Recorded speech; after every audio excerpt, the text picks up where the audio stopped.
Hello everybody, this is SB, also known as Mr. Google. Thank you for tuning in.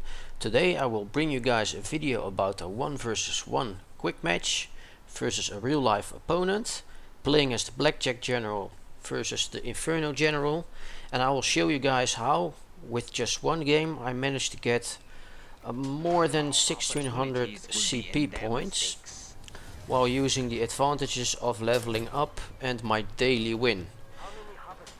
Just to give a comparison, the cheapest general you can buy for the CP points, which is the points you get by playing the game, so I'm talking about the points you cannot buy, is about 5600 points. So in my opinion, if you factor in all the bonuses you get for leveling your general and your faction, it isn't all that bad getting a new general the free way. And in this match I will show you guys at the end of the match how many points I gotten for just this one match only. In this match I started off with the command center. Right after that I built a few of extra harvesters, so I will have a more stable income during this match. For now I decide to open up with the war factory. I'll try to build 2 links. Links are the quick, fast moving scouting units, and in the latest patch they upgraded them, so you don't need to purchase an upgrade for them to be able to drop a camera turret, which is invisible. So basically if you build one of them, you can already drop 1 free camera turret without having to upgrade somewhere first, which was needed before. So I will show you guys how this works out, my links, and how I will scout, and how my opponent tries to expand his base, and I'll try to stop him. While recording this video I'm at the point where I can buy a general up to about 6000 something points. If you really like to unlock me one of the EU or GLA generals, please let me know. I will unlock a new general very soon. The people who already gave me feedback, thank you very much. I really appreciate it. I have a few ideas of which one I will unlock.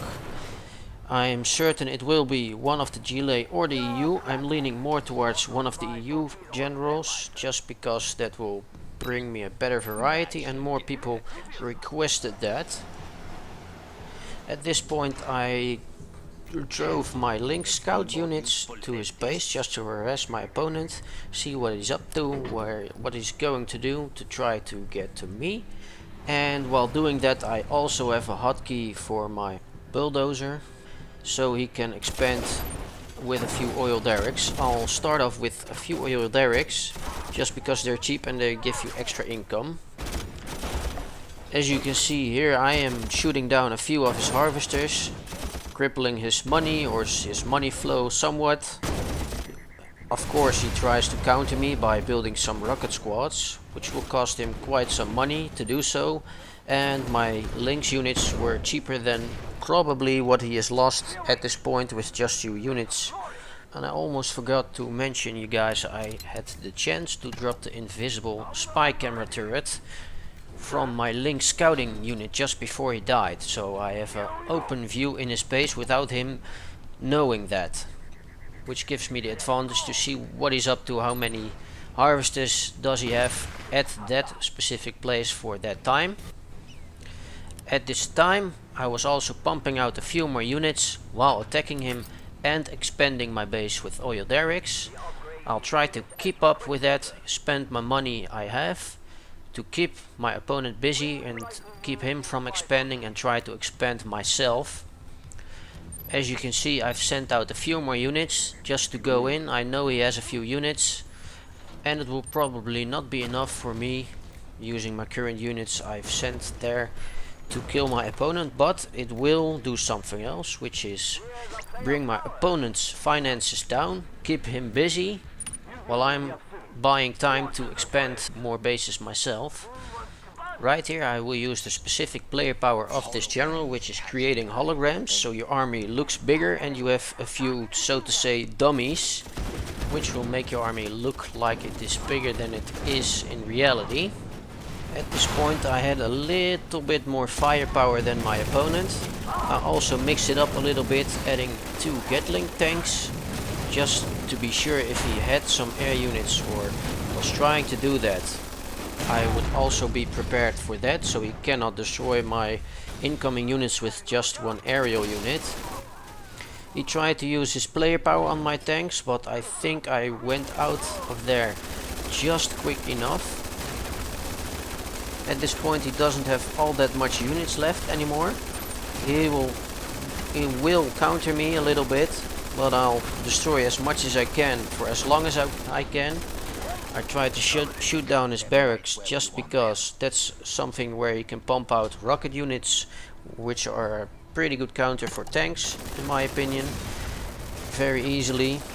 But I should have decided to go for the war factory instead, probably because my Gatling tanks could handle infantry easily, and he decides to build an anti-armor tank. His tank has rockets and it'll destroy me, so he barely managed to win here. As you can see, my camera is still over there, so I do have a little bit of insight about what he's doing. I also just figured out when I sent my bulldozer to the top left of the map that he also expanded his base already. He has 2 oil derricks over there, and the only thing near those oil derricks at this time is my bulldozer, so I'll do something else which I would normally not use as much, but I'll show you guys in a little bit. He also managed to get an oil derrick over there. I'll destroy that as well. At the 2 oil derricks to the left, I gave them a little bit of priority just because it's 2. So I decided to build a flame turret just between them in range of both of them. And that will bring down his economy a little bit more, so to say. And give me an advantage to bring out more units, keep them coming, and try to demolish my opponent. I also haven't built a barracks yet, which could come in handy later on in the game. And I'll decide to place them right there between my soon-to-be own oil derricks. And keep on coming with units to his base, so he has to spend money for defenses and not reconstructing his base. Just keeping him busy. That's what I'm trying to do over here. He barely managed to take me out, I think, for now. His rockets tanks were a little bit more powerful versus other tanks than my flame tanks are. But I managed to get down his units a little bit more and still having my cameras over there. I'll also try to use my spy planes as much as I can. Sometimes if I already know what's going on, I'll save it, just to see if he's coming from somewhere else to my base or expanding, something like that. For now I also see a red dot to the right side, a little down below his base. So I figured out he probably built an extra supply center over there. I'll show you guys in just a minute how I will deal with that. But for now, expand my base to build a few more oil derricks to the left, where I just destroyed his oil derricks. So at this point my economy is starting to build up fairly quickly, so I decide to build out a few stealth tanks, flame tanks and Gatling tanks and Lynx units in the process of expanding and keeping him into his own starting point and try to keep him there. For now it's working fairly well. I'm scouting constantly, also bearing in mind that I have to scout just down below his base. I have a few units, I will get to that fairly quickly. I also built a few infantry at my oil derricks, which are fairly close to his base and not my own. So just to be sure I can keep them or hold them off a little bit longer, I'll just keep them over there. Build a few cheap units over there, which are pretty powerful to hold something off for a little while longer. I also upgraded my command center to tier 2, which is needed for my stealth tanks. One thing you do miss out on with the Blackjack General is that you don't have Overlord tanks, for example, which are pretty powerful, big but expensive tanks. But this general makes up for that in other ways, such as the stealth tank, for example. I really love them. They have the ability to fire their first shot out of stealth. It has a cooldown though, with more powerful. It has a big, cool, sparkling, electric kind of animation thing.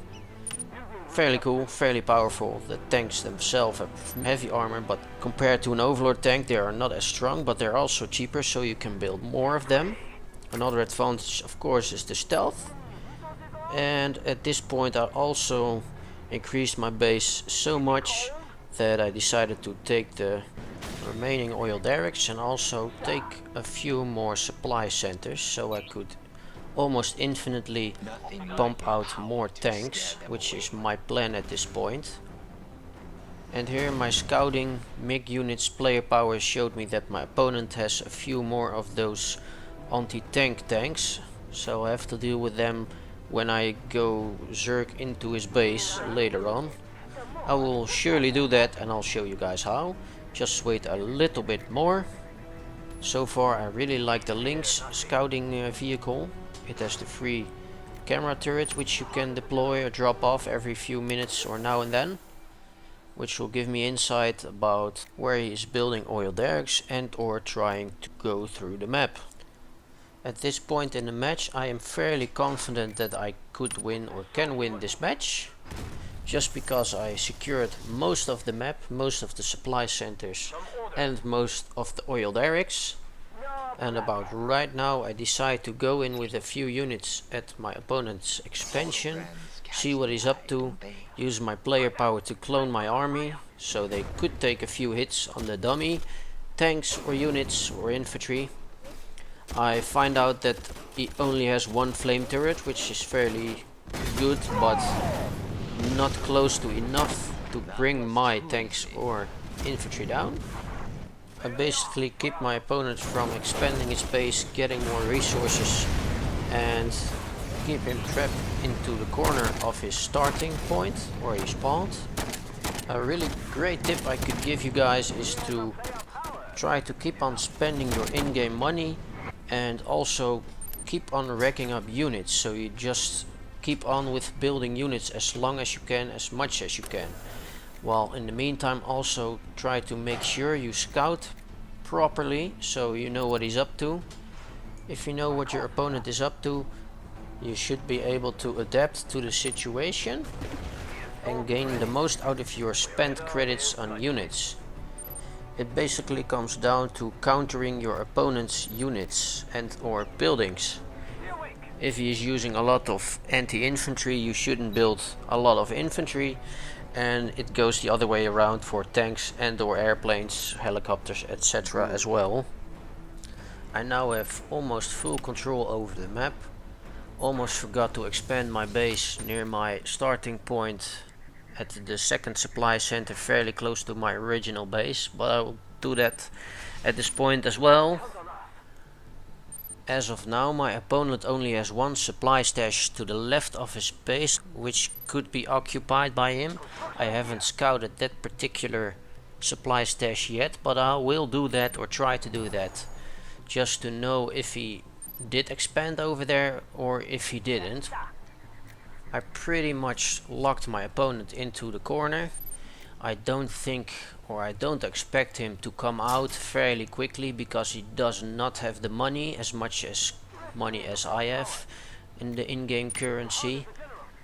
And that's the reason why I decide to build a second war factory, try to build as much stealth tanks as possible, so I could make it a little bit of a show to you guys of how it will look like if you zerg in with a massive army of tanks. Yes, it's one of the cool things to do.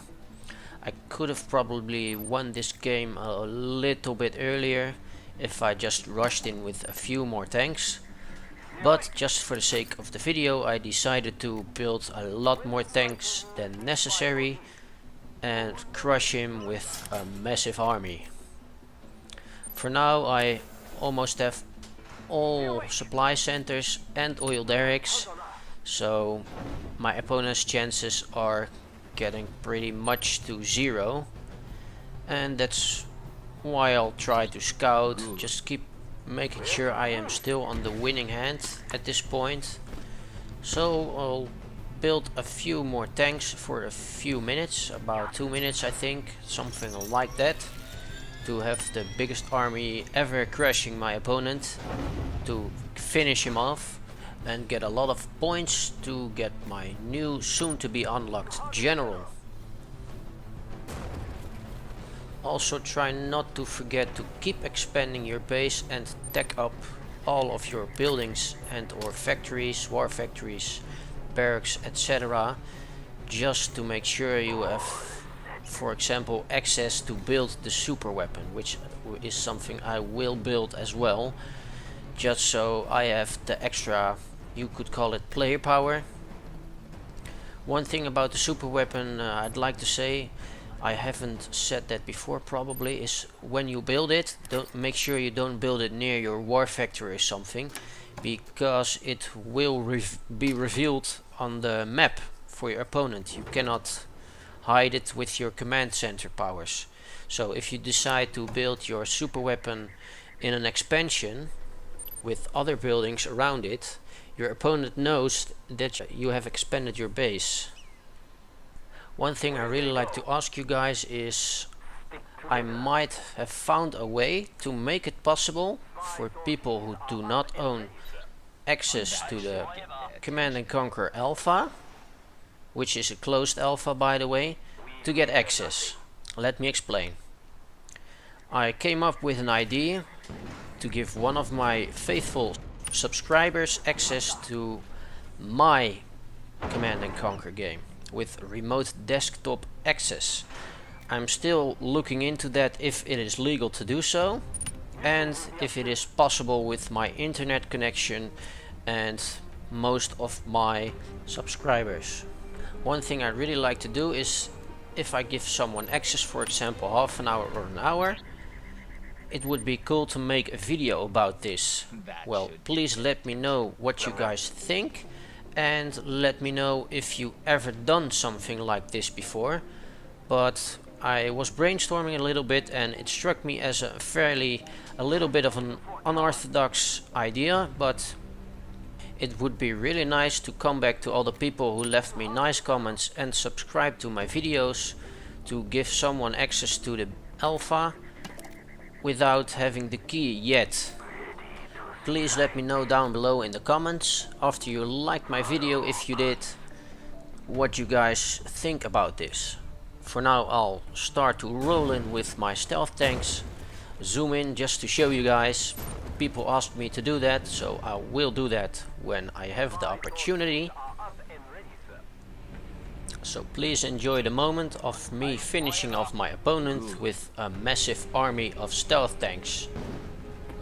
Because I have scouted, gained almost full map control, struck him into the corner, he couldn't really get out or get the chance to get more money, harvest stuff and so on. Because he couldn't really expand his base, gain more resources, he didn't have the opportunity to build more defenses, and that's the reason why I was able to build a giant army of stealth tanks to finish him off. So this video is coming to an end. Please leave a like down below, share this video with your friends who also might be interested in this game. It would really make my day if you subscribe to my videos. Thank you for watching, I hope to see you next time. Please leave your comments down below, and after this match I will show you guys how much points this specific match brought me today.